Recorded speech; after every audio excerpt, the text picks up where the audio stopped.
Hello everyone, and welcome back to the Fluctus Channel.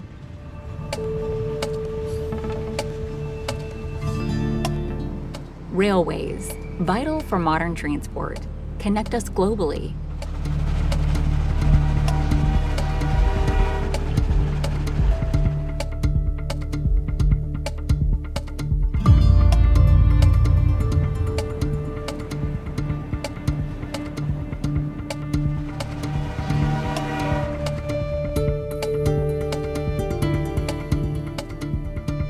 Yet, for some, like our 79-year-old friend here, trains are more than just a means of travel. Meet Jim Davenport, a skilled mechanic from Seattle, Washington, who spends his days immersed in the enchanting world of the largest model train. So, grab a ticket as we unfold this unordinary story and discover why Jim spends his day riding the world's most enchanting model train.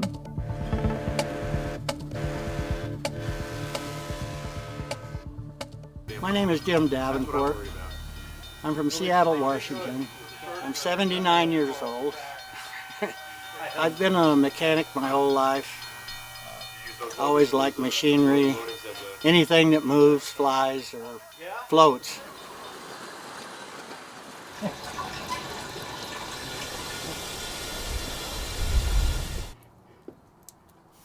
I had a friend I was working, at work, and we had a new guy come in.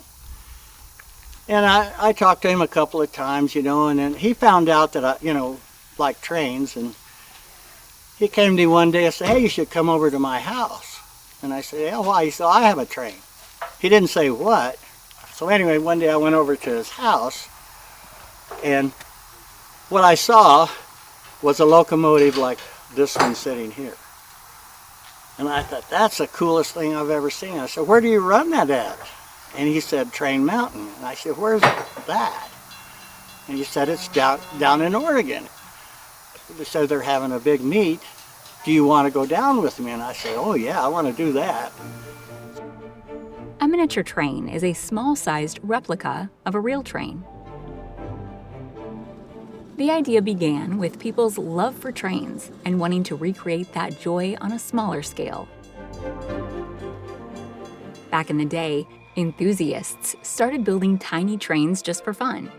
They used their skills to make smaller versions of real trains, complete with tracks and landscapes. Over time, this hobby grew, and now we have amazing places like Train Mountain Railway in Oregon, where folks like Jim bring these miniature trains to life for everyone to enjoy.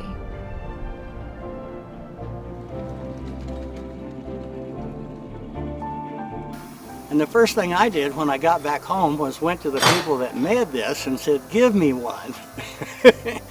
So I waited 6 months for it, and after 6 months, this is what I got right here.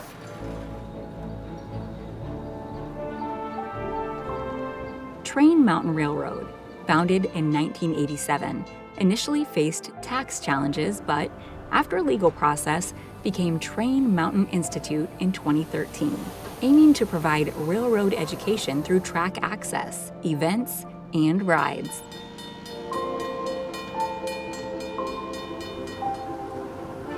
In this collection of classic steam locomotives, Jim dedicates his time restoring a vintage 1903 model from Baldwin Locomotive Works. My train model is modeled after a 1903 Rio Grande 262 locomotive. I called a Prairie.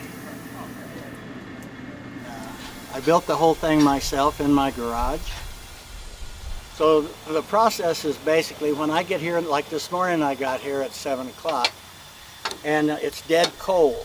So the first thing I have to do is I have to have air to hook to it. There's an air hose, the blue air hose. And the reason you have air is I need some way to make the fire go out the smokestack. Well, if I just lit a fire in there, the fire doesn't want to go anywhere. I have to tell it needs to go here. So I add a little bit of air, which creates a draft, that allows the heat to go through the tubes. There's a whole bunch of tubes that go through, like in my case, there's 38 tubes. The fire goes through the tubes because the water on the outside is more surface than the inside. So we put the heat through the inside, heats the water surface on the outside, which is bigger. So the more we put fire through the tubes, the water gets hot.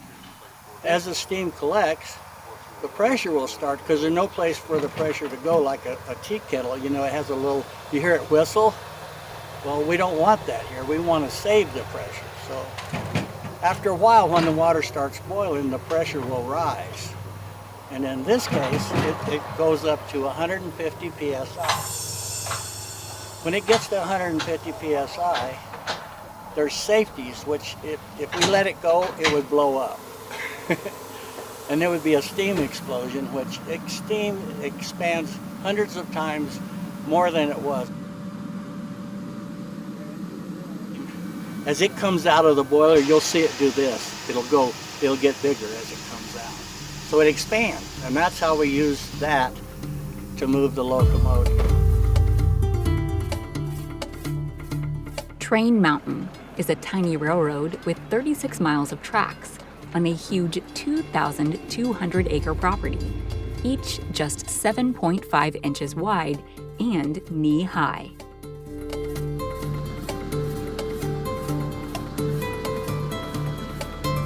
Spread across extensive grounds, and Train Mountain provides an authentic essence and experience nestled among the pine trees.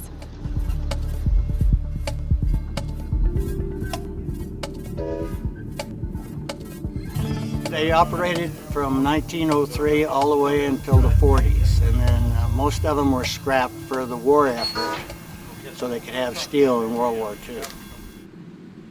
Every 3 years, Train Mountain's tri-annual meet becomes a global hub for train enthusiasts, where a diverse array of trains, from simple store-bought models to skillfully crafted, homemade engines, come together. Regardless of the train's complexity, it's a global gathering celebrating the shared passion for miniature railroads and the joy they bring. We just basically come here and repair stuff and fix anything that needs. And if we do lay any new track, we lay it. Train Mountain Railway's miniature tracks showcase a variety of trains, including live steam models like Jim's. Some are powered by batteries, while others are gas-powered. I started with HO, worked my way up to Garden Railroad, G-scale, and then I discovered this place, Train Mountain, in Chiloquin, Oregon.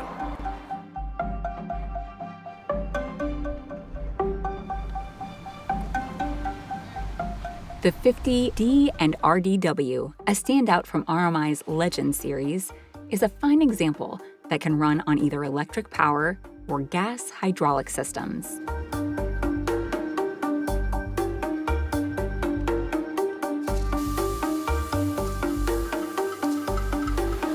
And here at Train Mountain, what I do is I'm part of the track crew, is what we basically do. Any track that you run on from 2006 till now is laid by 5 or 6 guys most of the time that we all work together. At 79, Jim passionately volunteers at the museum, not as a full-time job, but out of pure love for trains. A little more, okay. Down easy. Down easy, down easy. Since 2006, he's been happily crafting and fixing track rails, finding joy in every piece he builds and repairs.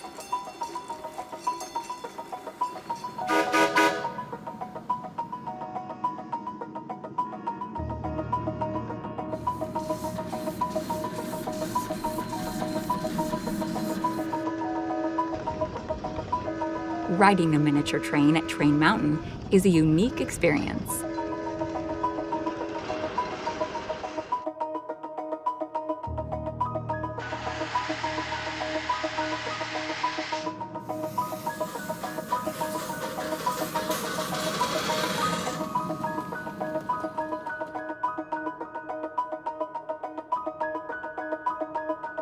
While Jim's perspective gives us a story behind those skillfully crafted tracks, his passion for the work at 79 is truly remarkable.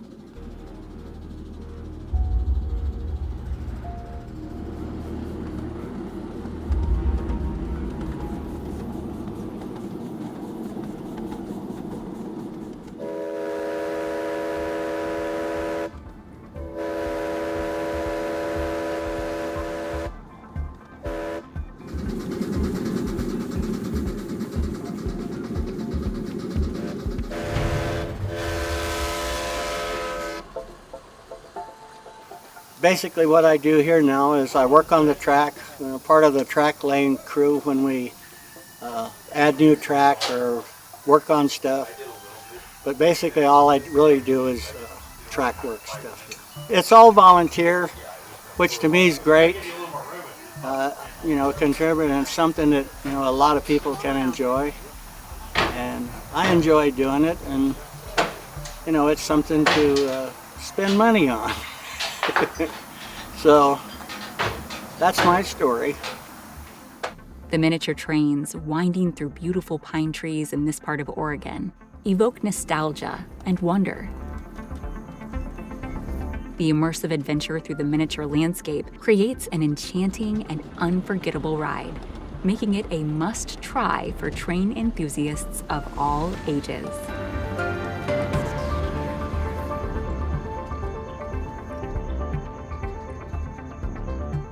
That's the end of this video. We hope you enjoyed it. Make sure to subscribe to this channel so you don't miss any of our new content. See you next time.